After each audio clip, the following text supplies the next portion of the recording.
Honest J. Nowak. Oh yeah.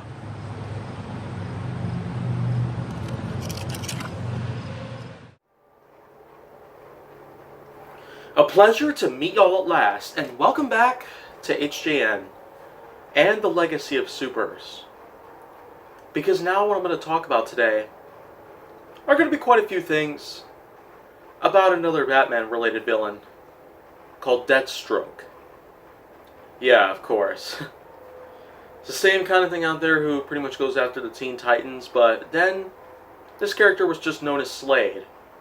Not so much as Deathstroke, but anyways, this is a Batman villain, Slade Wilson, if you will, who is a former military, so therefore, Deathstroke has a large amount of combat tactics and different types of equipment that would pretty much be enough to take on the Batman in many different ways, and possibly even win the fight. But Batman, of course, has a lot of ingenuity and a lot of creative ways to simply take out the enemies. So, of course, it's no wonder why Deathstroke could even lose to the Batman in many ways. But as a whole, I will say that Deathstroke, especially when it comes to appearances, is pretty exhilarating, actually. The first time I even knew about Deathstroke was way back in the day, when the first ever Teen Titans series came out. There was, in fact, an arch nemesis of the Teen Titans simply called Slade, that of which who was actually based off the Deathstroke character in and of itself.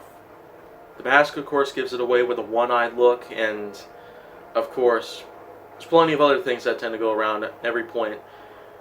But going back to Batman, though, when it comes to Deathstroke, especially when it comes to the Arkham series of games, Deathstroke's first appearance would come around in Arkham Origins. Yeah. Arkham Origins was the first time that Deathstroke would ever become highlighted in the series. And of course, when Arkham Knight came out, that was also when Deathstroke came around. But looking back at Origins, the first time I noticed Deathstroke coming out, it was incredible. I mean, the boss fight between the Batman and Deathstroke in Arkham Origins was probably one of the greatest things I ever could have experienced in gaming history. It was just one of a kind. You had to have a lot of strategy to pull off different moves, and a lot of different quick thoughts and movements just to avoid Deathstroke's many projectile explosive attacks, as well as blunt or sharp-based object kind of attacks. Especially the ones that involve a large pipe and the ones that involve a sword. I mean, those, of course, were some pretty amazing things that the Deathstroke could pull off in the game itself.